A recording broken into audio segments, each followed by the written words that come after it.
Hi everybody, wanted to unbox for you a flour sifter that I recently purchased on Amazon. I went to make my cookie recipe and realized that it calls for a flour sifter, which I didn't have. So I purchased a Turisano flour sifter, and you can see it has a little hand crank. Now I've never used one with a hand crank before, so let's go ahead and open this up and see what it looks like.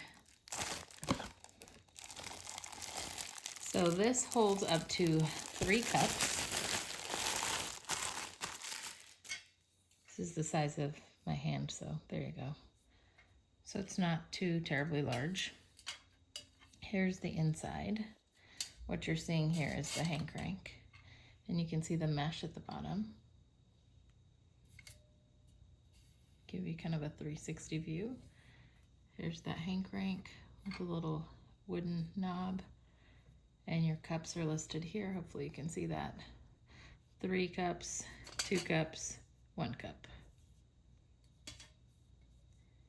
And then it's also marked on the other side. It's got a nice little handle. So you can put your flour in and there you go.